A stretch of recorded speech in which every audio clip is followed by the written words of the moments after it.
High বন্ধুরা, আবার একটা ভিডিও নিয়ে চলে এলাম। আজ বানাবো পালং শাকের পরোটা। পালং শাকটা ভালো করে বেছে কুচি কুচি করে কুচিয়ে নিচ্ছি।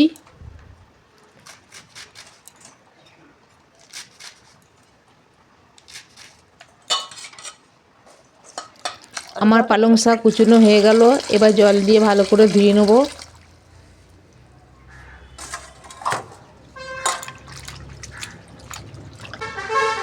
এরপর আমি গ্যাসের মধ্যে একটা বাটি বসিয়েছি, এর মধ্যে জল দিয়ে দেবো। তারপর শাক কটা ভালো করে ধুয়ে এই জলের মধ্যে দিয়ে দেবো।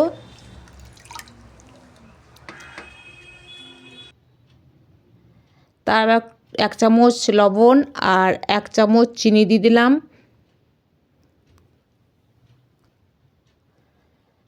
একটু নেড়ে আমি এটা থালা চাপা দিয়ে দেবো।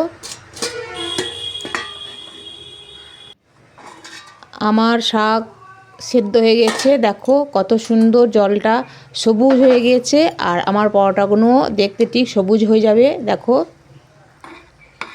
এটা নামিয়ে একটু আমি ঠান্ডা করে নেব, কেননা গরম, খুব গরম মিক্সারে বাটা হবে না, তাই আমি এখন ঠান্ডা করে নিচ্ছি। হাতে করেও চটকানো যাবে, কিন্তু মিক্সারেতে ভালো মিহি হয়ে যাবে, তাই মিক্সারেতে আমি এটা বেটে নিচ্ছি।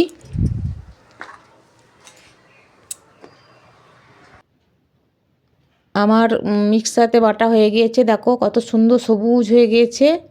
সবুজ আর সবুজ, আমার পরোটাটা ঠিক সবুজ পাড়ায় হবে।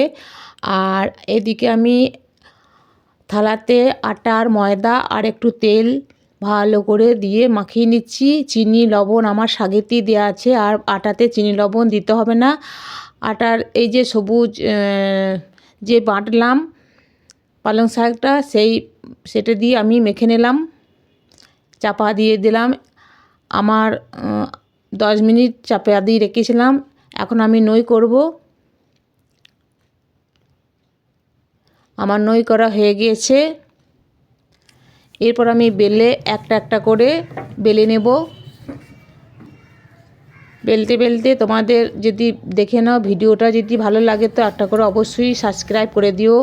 আমার বেলা হয়ে গিয়েছে। আর তোমরা একদিন করে খেয়ে দেখো কত সুন্দর খেতে লাগবে। আমার মুচমুচে হয়েছে বা নরম তুলতুলে হয়েছে। আমি একসঙ্গে 3-4টে করে সেঁকে নিয়েছি। এরপর আমার লাল লাল হয়ে গেছে, আমি এবার ঘি দিয়ে ভেজে নেব।